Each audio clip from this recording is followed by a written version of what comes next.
The heat inside the saloon was a physical weight, pressing down with the smells of stale beer, unwashed bodies, and the bitter smoke of cheap cigars. May stood just inside the swinging doors, her hands clasped so tightly before her that her knuckles were white stones against the soft gray silk of her cheongsam. The dress, her last connection to a life that felt a world away, was clean and neatly pressed, but here it was just another thing that marked her as alien. Every eye in the room had turned to her, a collection of hard, curious, and dismissive glances. The piano player's tune faltered for a moment before resuming its tinny, cheerful rhythm, a sound that felt like a mockery of the cold knot of fear in her stomach. She kept her gaze fixed on the man behind the bar, a large figure with a stained apron stretched tight across his belly. His face was a mask of impatience. She had rehearsed the words in her mind, her English still hesitant, shaped by the few lessons her father had insisted upon before his cough had taken the last of his breath. She took a small step forward, the floorboards sticky under the thin soles of her cloth shoes. "Please, sir," she began, her voice barely a whisper, yet it seemed to echo in the sudden lull. "I am looking for work, any kind. I can clean, I can cook." The man wiped a glass with a dirty rag, not even bothering to look at her fully. He grunted, a sound of pure dismissal. "Ain't got nothing for you here, girl. This is a respectable place." A coarse laugh erupted from a nearby table, and the words that followed were low and slurred, but their meaning was unmistakable, painting a vile picture of the only kind of work they imagined for a woman like her. A flush of shame so hot it felt like a fever crept up her neck, burning her cheeks. She wanted to shrink, to become invisible, to dissolve into the grimy floor. Her father had told her America was a land of promise, a place where hard work was rewarded. He had never told her about this kind of poverty, the poverty of dignity, where one's very presence was an offense. She could not bring herself to look at the laughing men. Their faces blurred through the sudden sheen of tears she refused to let fall. She held her head high, a last, desperate act of defiance against the crushing weight of their contempt. "Thank you for your time," she said, the formal phrase a stark contrast to the room's vulgarity. She turned, her movements stiff and robotic, and pushed her way back through the swinging doors, escaping into the blinding, dusty glare of the afternoon sun. The heat outside was no less oppressive, but at least it was clean. She stood on the boardwalk, her heart hammering against her ribs like a trapped bird, with nowhere to go and nothing to her name but the clothes she wore and a memory of a home she could never return to. The world had become a narrow, hostile street in a town with no name that mattered, under a sky that offered no comfort. She did not know how long she stood there, a solitary gray figure against the raw lumber of the storefronts, the sounds of the saloon a dull roar behind her. The shame had cooled to a hollow ache, a familiar companion in the weeks since her father's passing. The town offered nothing. She had tried the mercantile, the hotel, the smithy. Everywhere the answer was the same, a shake of the head, a suspicious stare, a door quietly closed. The saloon had been her last hope, a desperate gamble that had ended in humiliation. Now there was nothing. The thought was a vast, empty space inside her. She drew a ragged breath, the dust catching in her throat, and was about to take a step toward the edge of town, toward the open prairie that promised only a different kind of death, when a voice spoke from beside her. It was quiet, hesitant, and so unexpected that she flinched. "Ma'am?" She turned her head slowly, her body still rigid with defensiveness. A man stood there, his shadow falling long in the afternoon light. He was tall and lean, dressed in worn denim and a plain cotton shirt, his face shaded by the brim of a dusty hat. He was not looking directly at her, but rather at a spot on the boardwalk just past her shoulder, as if addressing her was an act that required immense effort. He held his hat in his hands, twisting the brim. He had been in the saloon. She remembered his stillness in a far corner, a quiet island in the sea of noise. He had seen it all. The thought sent a fresh wave of shame through her. He started, then cleared his throat and tried again, his voice low and rumbling. I saw what happened. In there. He finally lifted his eyes to meet hers. They were a startlingly clear blue, set in a sun-weathered face, and they held no mockery, only a kind of grave seriousness. She said nothing, merely watched him, her heart resuming its frantic beat for an entirely different reason. There was no threat in his posture, only an awkward uncertainty. My name is Thomas. I have a ranch, a few miles east of here. He paused, as if the words were heavy objects he had to lift one by one. It's quiet out there. Just me. He swallowed, and the motion was visible in his throat. His gaze dropped back to his hands, to the hat he was worrying into a new shape. The silence stretched, filled only by the distant clang of a blacksmith's hammer and the buzz of flies. She waited, unsure what he wanted, what this strange, shy man was trying to say. Then he looked at her again, his expression earnest, almost pleading. I need a wife, he whispered, the words so soft she almost didn't catch them. He seemed to gather himself, his voice gaining a sliver of confidence. I need a wife like you. The words hung in the hot, dry air between them. A wife like you. They were not the words of a romantic suitor, nor the crude proposition she had feared. They were a statement of fact, stark and unadorned, yet they held a meaning she could not immediately grasp. Like her? A woman publicly shamed, destitute, and utterly alone? What could he possibly mean?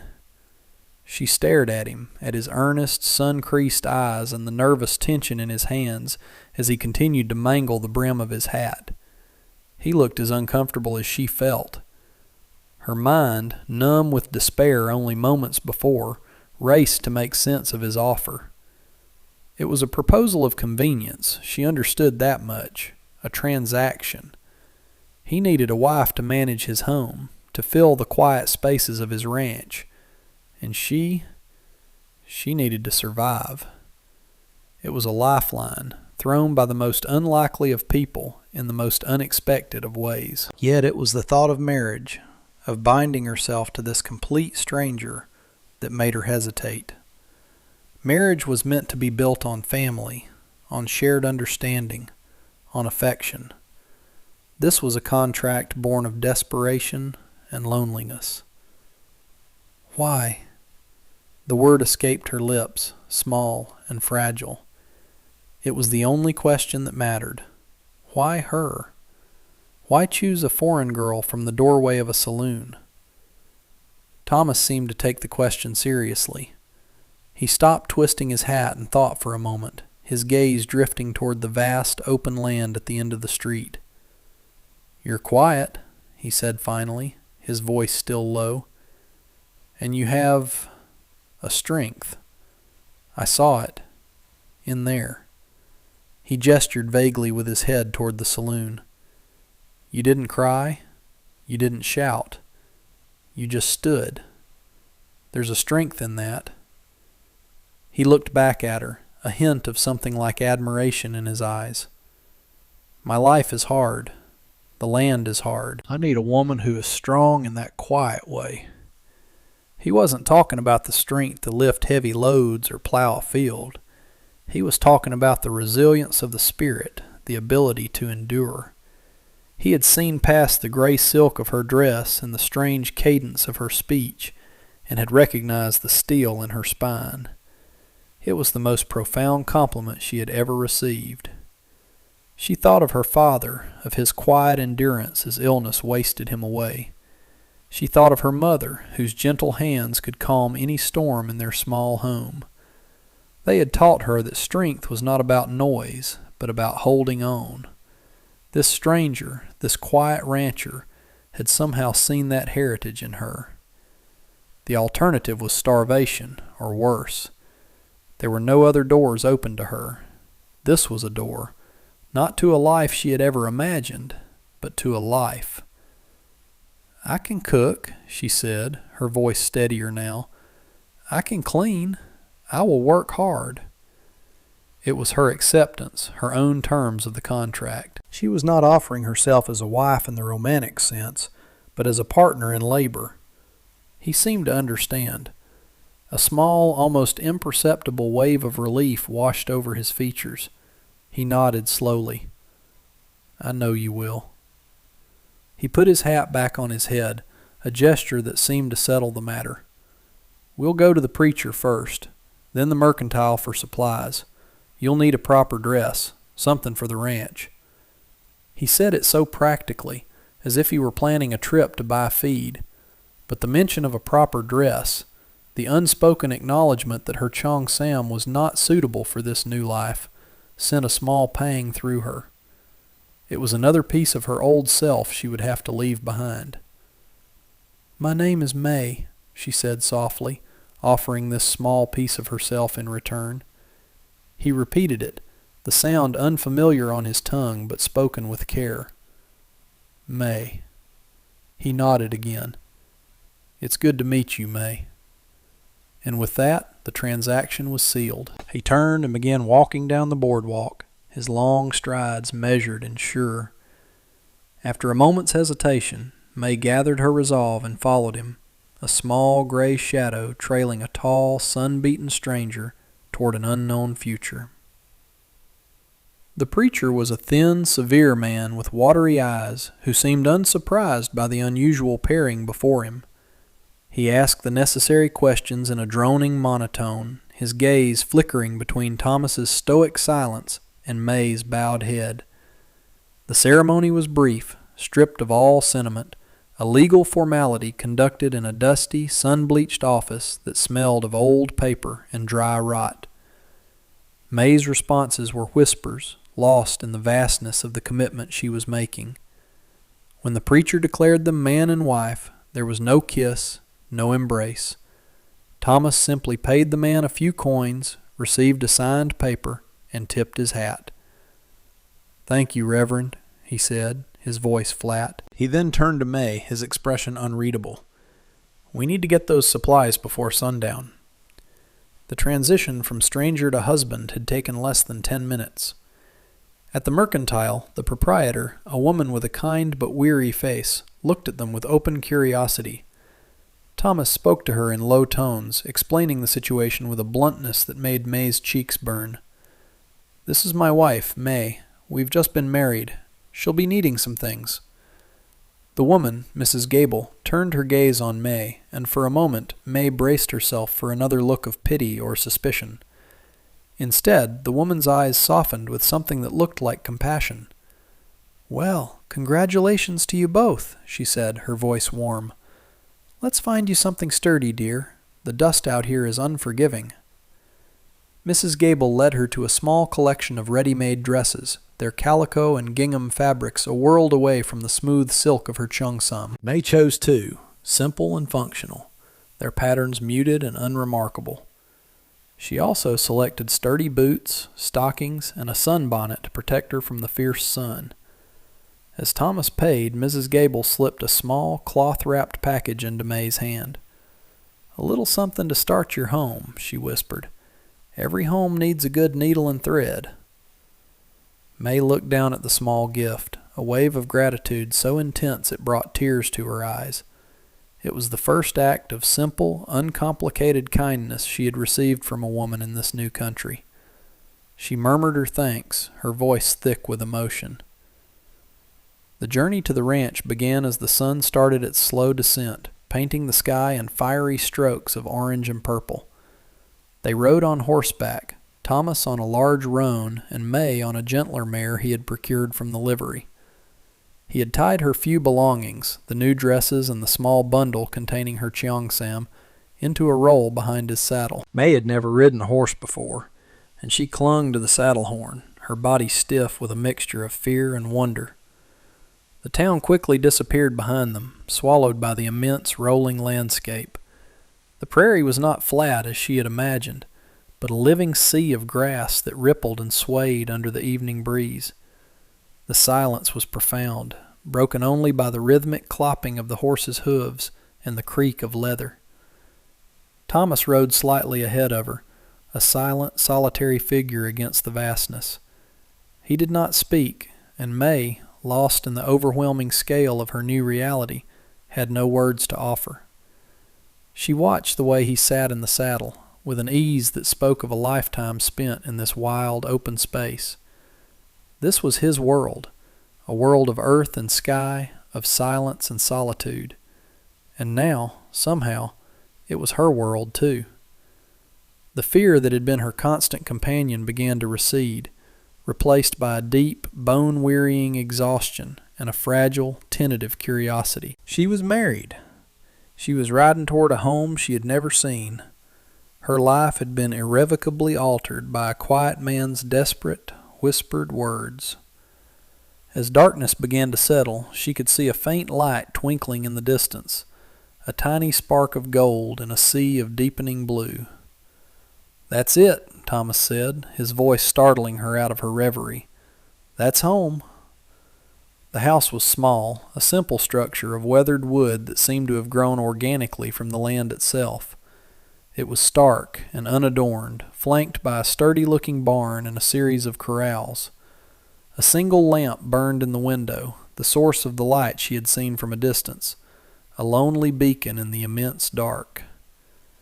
As they dismounted, the silence of the prairie was replaced by the lowing of cattle somewhere in the darkness, and the soft nicker of their horses. Thomas took the reins of her mare and led both animals toward the barn. "You can go on inside," he said over his shoulder. "Door's unlocked." May stood for a moment, clutching the small package from Mrs. Gable, and looked at the house that was now her home. It was nothing like the crowded, noisy tenement where she had lived with her father, nor the ornate houses of her homeland. It was something else entirely, a place of profound isolation. She pushed the door open and stepped inside. The interior was a single large room, meticulously clean but starkly furnished. A cast-iron stove stood against one wall, its surface gleaming. A simple wooden table with 2 chairs occupied the center of the room. In one corner was a bed, neatly made with a patchwork quilt. A few shelves holding tin plates and cups, a small pantry, and a washstand with a pitcher and basin completed the furnishings. There were no pictures on the walls, no curtains on the windows, no personal touches to soften the room's austerity. It was a space for survival, not for living. The loneliness of the room was a palpable thing, a silence that was deeper than the silence outside. This was the home of a man who had been alone for a very long time. May walked over to the table and placed her small package on its surface.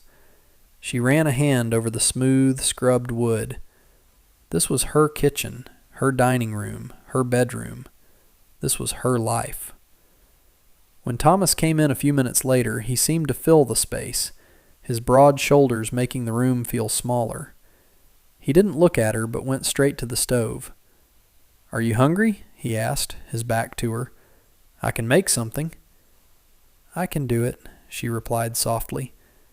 It was the first domestic act of their marriage, this small negotiation over the evening meal. He seemed to hesitate, as if unsure of the new dynamic, then stepped aside. "The pantry has flour, beans, some bacon. Water's in the bucket from the well." He showed her where everything was with brief, economical gestures. While she moved about the small space, measuring flour and slicing bacon, he sat at the table watching her. His gaze wasn't intrusive, but observational, as if he were studying a strange new creature in its habitat. The silence felt charged, filled with unspoken questions and uncertainties. She cooked with the quiet efficiency her mother had taught her, her hands moving with a familiar rhythm that was a comfort in this strange new place. The smell of frying bacon and baking biscuits soon filled the room, chasing away some of the cold loneliness. They ate in silence, the clinking of their forks against the tin plates the only sound. The food was simple, but after a day of fear and upheaval, it felt like the most luxurious meal she had ever eaten. After they finished, she cleared the table and washed the dishes in the basin, her movements economical and precise. When she was done, she turned to find him still at the table, a cup of coffee in his hands. He gestured toward the bed. "You can take the bed," he said. I'll sleep by the fire." It was an act of consideration she hadn't expected. She looked at the bed, then at the hard floor. "It is your bed," she said. "We can share it." The words were bold but practical. They were husband and wife. A shared bed was part of the arrangement. He looked at her for a long moment, his blue eyes searching her face in the lamplight. She saw a flicker of something in their depths: surprise, uncertainty, perhaps even gratitude. He gave a slow, single nod.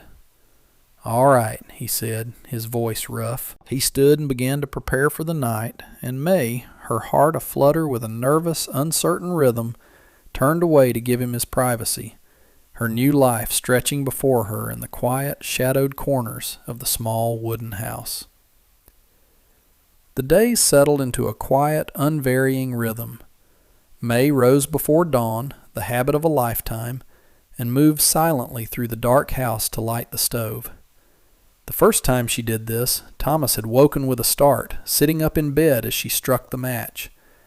He had watched her for a moment, a strange expression on his face, before lying back down without a word. Now he simply stirred, a silent acknowledgment of her presence as she began the day's work. She would make coffee and biscuits, and they would eat together in the pre-dawn quiet. Then he would pull on his boots, take his hat, and head out to the barn, not to return until the sun was high in the sky for the midday meal. His absence filled the house with a profound stillness. At first it was unnerving. The silence was a vast, empty canvas, and May found herself listening for any sound: the wind whistling around the corners of the house, the distant cry of a hawk, the lowing of the cattle. She cleaned the small house until it shone, scrubbing the floors and washing the single window until the glass was invisible. She organized the pantry, arranging the tins and sacks with a precision that was both satisfying and a little desperate. She was defining her territory, making her mark on this stark, masculine space. But the house was too small, the chores too few to fill the long, empty hours. Her mind, so long occupied with the single desperate goal of survival, was now adrift. She found herself standing at the window, looking out at the endless expanse of grass and sky, feeling as small and as lost as she had on that first day in town. One afternoon, while mending one of Thomas's shirts, she discovered the small package Mrs. Gable had given her. Inside were several spools of colored thread, a packet of fine needles, and a small, sharp pair of scissors. It was a simple gift, but to May it was a treasure. The next day, after Thomas had left, she took out the plain calico dress she wore every day. Using the bright thread, she began to embroider a small, intricate pattern of flowers along the edge of the collar, tiny, vibrant blossoms of red and blue and yellow. The work was slow and detailed, requiring all of her concentration. As she stitched, the world narrowed to the point of her needle, to the feel of the thread pulling through the coarse fabric. It was a piece of her old life, a skill her mother had taught her, this ability to create beauty out of simple things. The quiet house no longer felt empty, but peaceful. The silence was a space for creation.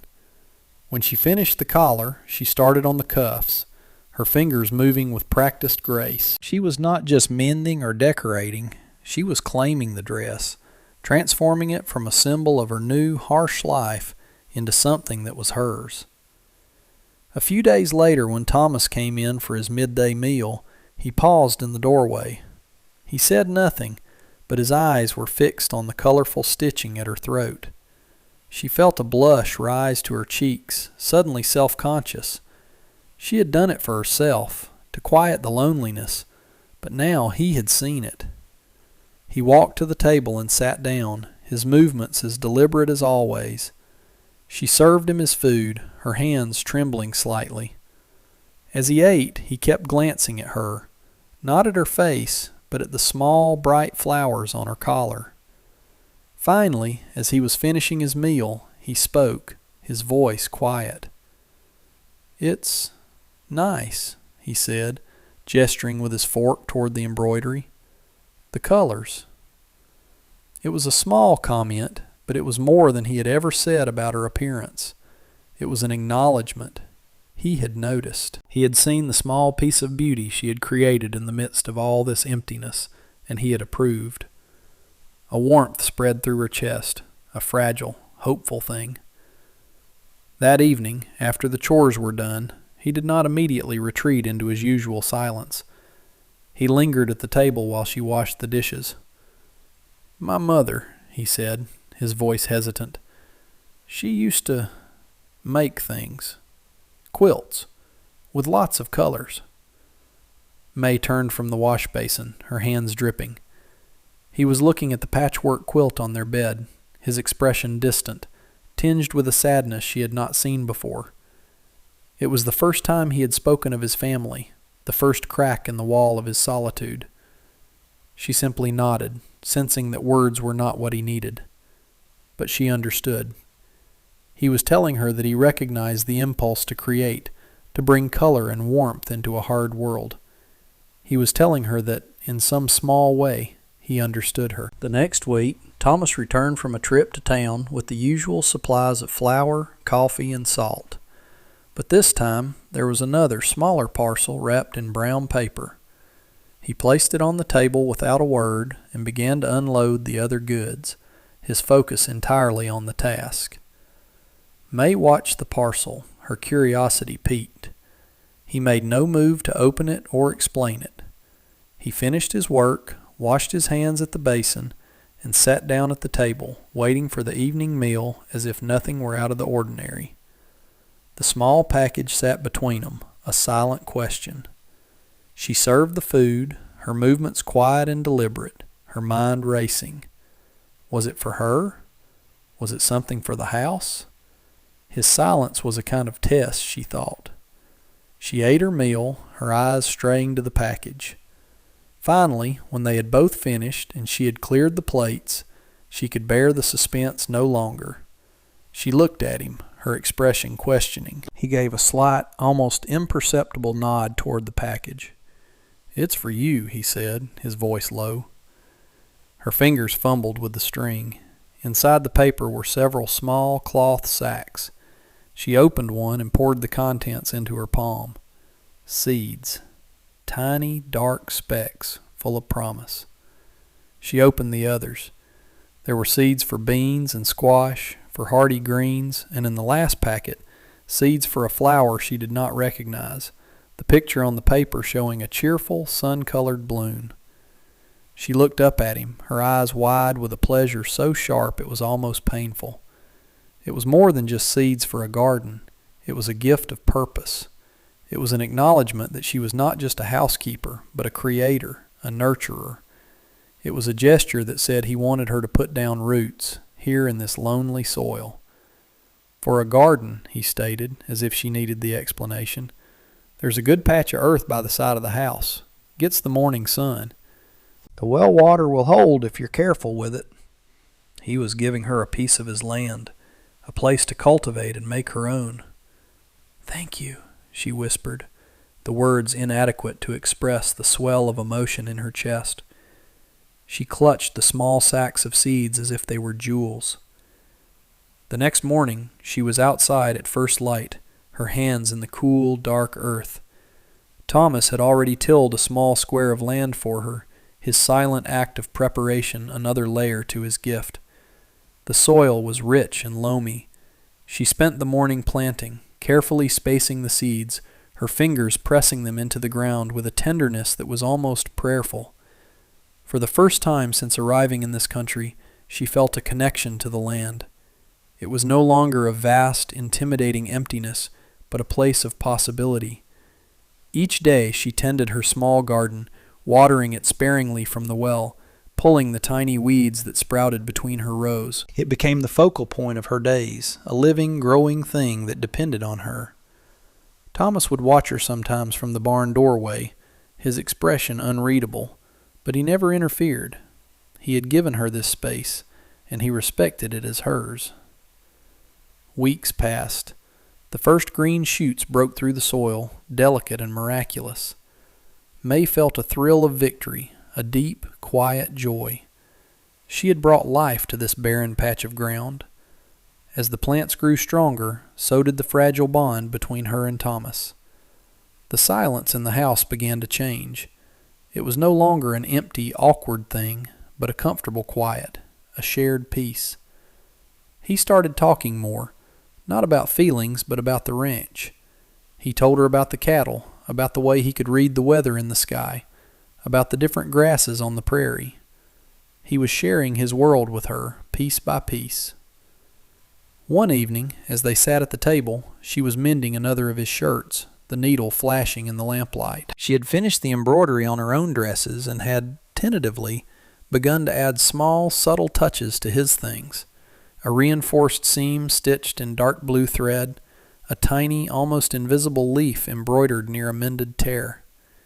He reached out and touched the sleeve of the shirt she was working on, his calloused finger tracing the line of her stitching. "You have good hands," he said quietly. "You make things better." She looked up, and his eyes met hers across the table. In their blue depths, she saw a warmth and a respect that went far beyond their practical arrangement. It was a look that made her heart skip a beat, a look that spoke of a different kind of need, a need for the beauty and care her hands provided. It was a look that felt, astonishingly, like the beginning of love. The summer deepened, settling over the prairie in a wave of dry heat. Dust devils danced across the plains, and the sun beat down with a relentless intensity. May's garden, which she watered with painstaking care every evening, became a small, defiant patch of green in the vast, sun-bleached landscape. The bean vines climbed the simple trellis she had built, and the squash plants unfurled their huge, verdant leaves. One afternoon, the sky began to change. The clear, searing blue was slowly consumed by a bruised, yellowish gray that crept in from the west. The air grew heavy and still, the usual prairie breeze dying completely. A strange, oppressive silence fell, and even the cattle seemed to grow quiet. May was outside, securing a loose vine, when Thomas came riding in from the far pasture at a gallop, something she had never seen him do. He swung down from his horse before it had even come to a full stop. "Get inside," he said, his voice sharp with an urgency that startled her. "Now, and bring in the water buckets." He didn't wait for her reply, but immediately began striding around the small homestead, checking the latch on the barn door, securing the corral gate. May hurried to obey, her heart beginning to pound with a nervous rhythm. She filled the buckets at the well and lugged them inside, her arms straining. The air was so thick it felt hard to breathe. By the time he came inside, the sky outside the window was almost black, though it was only mid-afternoon. He barred the door, a heavy wooden beam she had never seen him use before. "It's a big one," he said, his face grim as he looked out the window. "A dust storm." He lit a second lamp, and the small room glowed with a warm, fragile light against the unnatural darkness outside. The first gust of wind hit the house like a physical blow, making the timbers groan. A low, menacing roar began, a sound that seemed to come from the earth itself. May shrank back from the window, her eyes wide with fear. She had heard stories of these storms, of how they could strip paint from wood and suffocate livestock. The roar grew louder, and soon the air was filled with a high-pitched, whistling shriek as the wind forced its way through every tiny crack and crevice. A fine, gritty dust began to seep into the room, coating every surface in a thin brown film. It was in her mouth, in her nose, a constant, choking presence. Thomas had dampened 2 cloths and handed one to her. "Breathe through this," he instructed. The storm raged for hours. The world outside the window was a churning, opaque wall of brown. The noise was deafening, a relentless assault on the senses. May sat on a stool near the stove, her hands clenched in her lap, trying not to show the terror she felt. This was the wildness of this land, its raw, untamable power. Thomas did not sit. He paced the small room like a caged animal, from the door to the window and back again, his boots scuffing on the thin layer of dust that now covered the floor. He was checking the integrity of his home, of the small shelter he had built against this very chaos. At one point, a particularly violent gust of wind slammed against the house, and a loud crack echoed through the room. A piece of the roof had given way. Dust and debris rained down near the pantry. May cried out, a small, sharp sound of fear. In an instant, Thomas was at her side. He didn't say anything, but he put a hand on her shoulder, his grip firm and steady. It was not a gesture of intimacy, but of pure, grounding reassurance. "It's all right," he said, his voice raised to be heard over the storm. "The main beams will hold. The house is strong." He kept his hand there, a warm, solid weight that anchored her in the midst of the terrifying noise. She leaned into his touch, drawing strength from his calm. They stood like that for a long time, two small figures in a pool of lamplight, listening to the world try to tear itself apart around them. In that moment, the last of the transactional nature of their marriage seemed to be scoured away by the wind and the dust. He was not just the man who had offered her survival. He was her husband, her protector. And she was not just his housekeeper. She was the person he was protecting. The storm was a terrifying, destructive force, but inside the small, sturdy house, something new and resilient was being forged between them. The storm finally blew itself out sometime before dawn. The deafening roar subsided into a low moan, then faded into an eerie, profound silence. When the first light of morning filtered through the dust-caked window, it was weak and diffused, as if the sun itself were exhausted. Thomas unbarred the door and pushed it open. The world outside was transformed. A thick blanket of reddish-brown dust covered everything, smoothing sharp edges and filling hollows. It lay in deep drifts against the side of the house and the barn, like dark, gritty snow. The air was still thick with haze, and the smell of damp earth and dust was overwhelming. Thomas surveyed the damage with a grim expression, his jaw tight. May stood beside him in the doorway, her heart aching at the sight. Her garden, her beautiful patch of green, was gone. It was completely buried under a heavy layer of dust. The bean trellis had snapped, and only the very tops of the sturdiest squash leaves were visible. All her work, all that tender care, erased in a single night. A knot of grief tightened in her throat. It felt like a personal loss, a final reminder from this harsh land that nothing was permanent, that beauty was fragile. She felt a tear escape and trace a clean path through the grime on her cheek. She quickly wiped it away, not wanting him to see her weakness. But he had seen. He turned his head and looked at her, his expression softening. He said nothing about the garden. Instead, he looked toward the horizon, where the sun was a pale disk in the hazy sky. "The cattle will need water," he said, his voice practical but gentle. "The dust clogs everything. It's a long day ahead." It was his way of saying that life went on, that there was work to be done, that morning had to wait. She understood. She nodded, took a deep breath of the dusty air, and went back inside to restart the fire in the stove. The day was a blur of hard, relentless labor. They worked together, a silent, efficient team. They shoveled the heavy drifts of dust away from the door and the path to the well. Thomas climbed onto the roof to inspect the damage, while May began the monumental task of cleaning the house. Every surface was coated in a gritty film. She swept and scrubbed, washed and wiped, trying to restore order to their small sanctuary. The work was exhausting, but it was also a balm, a way to fight back against the chaos the storm had unleashed. When Thomas came back inside, covered in dust and sweat, he found her on her hands and knees, scrubbing the last of the grime from the floorboards. He stopped and watched her for a moment. "You should rest, May," he said, his voice rough with fatigue. "You've done enough." She looked up at him, her own body aching with a weariness that went bone deep. "It is our home," she replied simply. It must be clean." He pulled a chair out from the table and sat down heavily, running a hand over his face. He looked utterly spent, but as he watched her finish her task, a look of deep, quiet respect settled on his features. That evening, after a simple meal eaten in near silence, they were too tired to speak.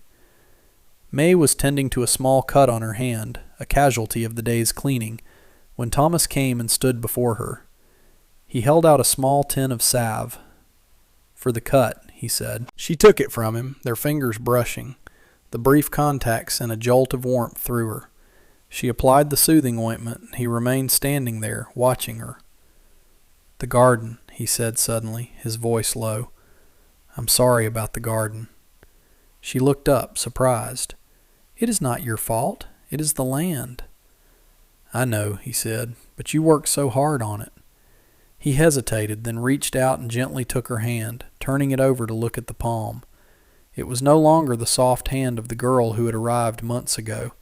It was calloused and capable, marked by work. "We'll plant it again," he said, his thumb stroking softly across her palm. "When the rains come, we'll build a better fence this time, to protect it." His touch was gentle, reverent. It was the most intimate gesture he had ever made. She looked from his hand holding hers to his face, and in his tired, earnest eyes she saw the truth of his words. He was not just offering to rebuild a garden. He was offering to rebuild hope. He was promising her a future they would build together, one that could withstand the storms. In the quiet of the newly cleaned house, with the smell of salve and wood smoke in the air, May felt the last of her fear and loneliness dissolve, replaced by a feeling so warm and steady it felt like coming home. In the weeks that followed the storm, a new intimacy grew between them, as quiet and as steady as the prairie grass re-emerging from the dust.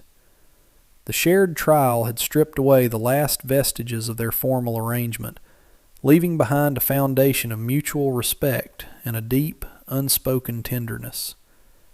He began to seek out her company, not just at meal times, but in the evenings he would bring a piece of leather harness into the house to mend, just to be in the same room while she sewed. Sometimes he would tell her stories about his childhood on this very land, about his father, a man as quiet as himself, who had taught him how to read the seasons and understand the cattle.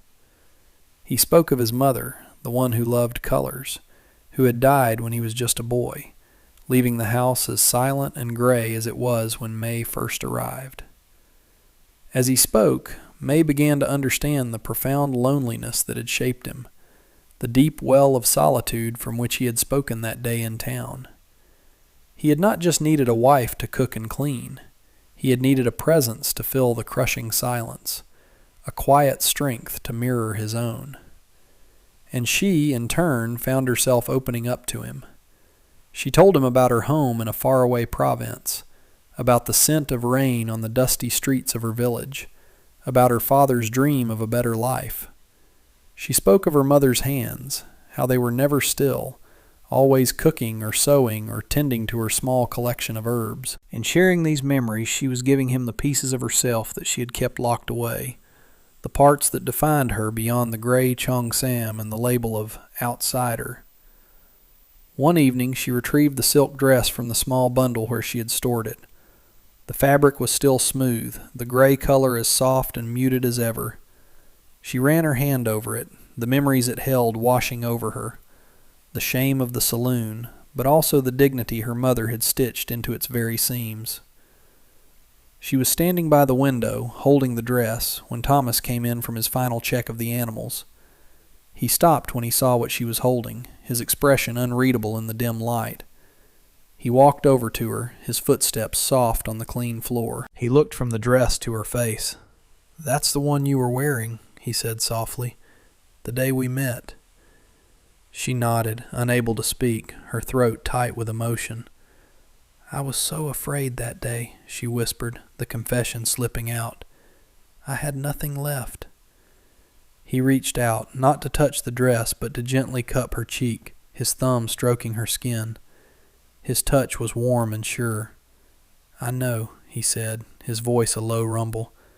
"But I didn't see a woman who had nothing. I saw everything I was missing." His blue eyes were full of a raw, honest emotion that made her breath catch. "I told you I needed a wife like you. I think I knew, even then, what that meant. It didn't just mean strong or quiet. It meant good. It meant kind. It meant you." He took a deep breath, the confession costing him. "The house was just a place to sleep, May. You've made it a home. You brought the color back." He gestured around the room, at the small embroidered flowers on the dish towels, at the pot of hardy wildflowers she had found and placed on the windowsill, at the warmth that now filled the once empty spaces. His gaze came back to hers, intense and unwavering. "I didn't just need a wife," he said, his voice thick with feeling. "I think I needed you. I love you, May." The words, so simple, so direct, landed in her heart like a soothing balm. All the fear, all the uncertainty, all the loneliness she had carried for so long finally melted away in the warmth of his gaze. Tears filled her eyes, but this time they were not tears of sorrow or shame. They were tears of overwhelming, unexpected joy. "I love you, Thomas," she whispered back, and the words felt like the most natural thing she had ever said. He lowered his head and kissed her, a kiss that was not born of duty or arrangement, but of a deep and patient love that had grown slowly, like a hardy prairie flower in the most unlikely of soils. A year passed, then another. The seasons turned, each one leaving its mark on the land and on the two people who called it home. The ranch was no longer a place of stark survival, but one of quiet, thriving life. The garden, replanted and protected by a sturdy fence Thomas had built, flourished. It provided them with vegetables through the summer and autumn, and May learned to preserve the bounty in jars that lined the pantry shelves, their colors like jewels against the dark wood. The house, too, had transformed. Curtains, sewn by May from fabric Thomas had bought her, now framed the window, softening the harsh light. A braided rug, her winter project, lay on the floor, its warm colors a welcome sight on cold mornings. The patchwork quilt on the bed had been joined by another, one they had worked on together during the long winter evenings, his large, clumsy fingers learning to push the needle under her patient guidance. Their life was woven together by these shared tasks, by a rhythm of comfortable companionship. Their love was not a thing of grand pronouncements or passionate displays. It was a quiet, steady presence, as reliable as the sunrise. It was in the way he brought her a cup of coffee in the morning, just as she liked it. It was in the way she made sure his favorite meal was waiting when he came in, weary from a long day. It was in the shared silence as they sat on the small porch he had built, watching the sun set over their land, painting the sky with the same fiery colors that had heralded her arrival. It was a love expressed in small, daily acts of care and consideration. One warm summer afternoon, Thomas found May sitting on the porch steps, a small wooden box on her lap. Inside, carefully folded, was the gray silk cheongsam. She was not looking at it with sadness, but with a kind of gentle, reflective nostalgia. He sat down beside her, his presence comfortable and unassuming. She looked up at him and smiled, a genuine, radiant smile that still made his heart ache with a quiet joy. "Do you remember," she said, her voice soft, "how frightened I was?" He nodded, taking her hand in his. Her hand fit perfectly in his now, a familiar and precious feeling. "I remember," he said, "and I remember thinking you were the bravest person I had ever seen." She leaned her head against his shoulder, the gesture easy and natural. "You gave me a home, Thomas." "No," he said, his voice firm but gentle as he squeezed her hand. "You were the home. I was just the empty house waiting for you." They sat in silence for a while longer, watching the light fade. The dress, a symbol of a past filled with loss and rejection, no longer held any pain. It was simply the beginning of their story, the unlikely preface to this beautiful, quiet life they had built together. The land was still hard, the work was still demanding, and the world outside their small patch of prairie was still a noisy, complicated place. But here, in the circle of their shared love, they had found a peace so profound and a belonging so complete that it felt like the only thing that truly mattered. The shy rancher and the rejected girl from the saloon had found in each other not just what they needed, but everything they had ever wanted.